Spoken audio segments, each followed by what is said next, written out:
Seorang wisatawan tenggelam di lokasi wisata Telaga Sarangan, Kabupaten Magetan, Jawa Timur petang tadi.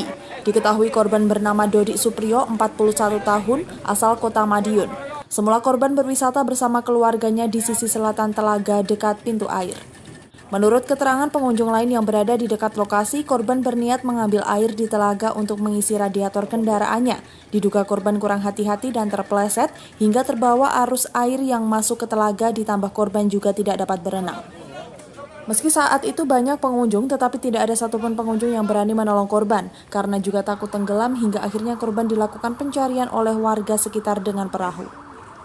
1 jam kemudian, korban ditemukan sedikit ke tengah telaga karena terbawa aliran air, dalam kondisi meninggal dunia.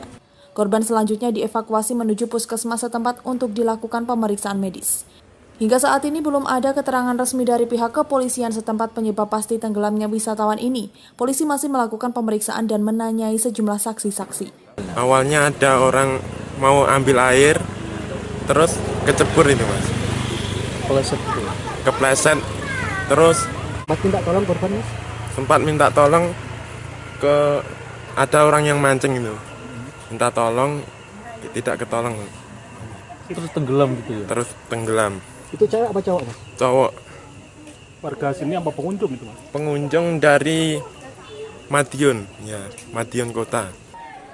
Sebagian wisatawan menyayangkan peristiwa ini karena di lokasi wisata Telaga Sarangan belum ada petugas khusus yang disiagakan untuk melakukan pertolongan bila sewaktu-waktu terjadi kecelakaan air seperti saat ini.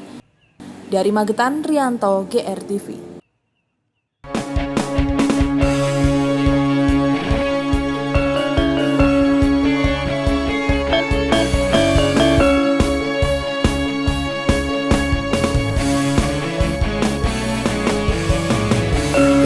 Revolusi Multimedia.